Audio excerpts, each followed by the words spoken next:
ball hiring. I'm hard pressed to say that Jim didn't find out that there's some stuff coming down the pipe back in Ann Arbor. Anybody remember Pete Carroll?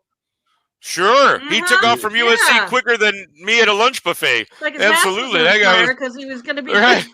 Wait a minute. He was going to have to play with a team that was going to be so denuded it wouldn't win a title for 10 years. Like, yeah. So I mean, I think glad he finally got the national championship and all that. But I think these guys have a pretty good idea because these schools have legal representation. You understand what I'm saying? I'm not talking about public defender representation. No, money. They got 6 and 7 figure representation.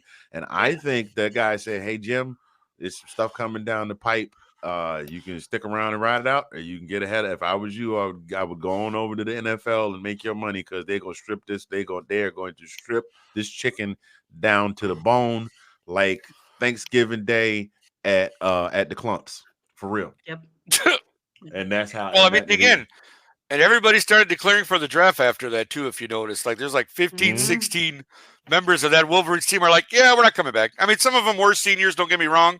But the other kids were like, yeah, we're not staying either. We're getting out of here. That happened like in Alabama, too, because Saban left and a bunch of them said, I'm out. Yeah. Oh, God. Them 4 and 5 stars started jumping off the bus. Yeah, exactly. Yeah.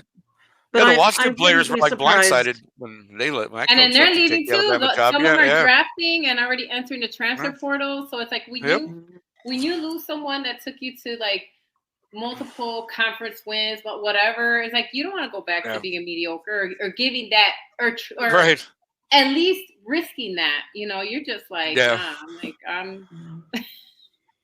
Now, to be honest, I also think Ohio State's going to get hit with this too. So it looks like Michigan wasn't the only one. I think they're going to be ratting on each other. Yeah, they're all going to start ratting. Yeah, and the thing is, like, I know this is an NFL show, but I keep telling you guys, I'm like, eventually there's just going to be 3 conferences, right? Because there's no Pac-12 anymore. Like, that's gone. No, and everybody keeps jumping ship to the other conferences. Like... The only Big 10, Big 12, and ACC, right? That'll be the 3 left. No, Big 10, Big 12, SEC, the MAC conference is still big. Well, you know what? The MAC will always be it'll be the only Mid-America conference. Like it'll be the only one that's like mid is the. It's true though. The MAC will always The MAC will always survive, baby. Return of the MAC. Return of the MAC. Return of the MAC. Return of the MAC. I wonder what happened to the HBCU conference. Did they just become SEC at that point then? No, a lot of the HBCUs are either Division II or Division III schools. Most of them are, right? So they'll remain where they're at. Yeah, because I think Jackson State was the only one. Wasn't Jackson State given a Division I? Or are they swag? I think so. But even then, I think they're FCS, not FBS. Because even then in Division I, you got FBS, BS, and then the FCS stuff, which is where the big boys run, and then you got FCS, which is where like James Madison came from the FCS and reclassed into FBS this year. Correct. So there's two separate portions of Division I. But then when it comes to a lot of the HBCUs, you've got the Mid-East Atlantic Conference, the MEAC, and the SWAC, the Southwest Atlantic Conference. Right. I feel like you're overlooking talent. Sweetness came from an HBCU.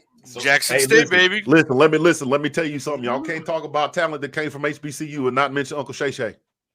Right, Savannah State, right? 100%. You know, I think didn't Jerry Rice come from Mississippi Valley State? Which right.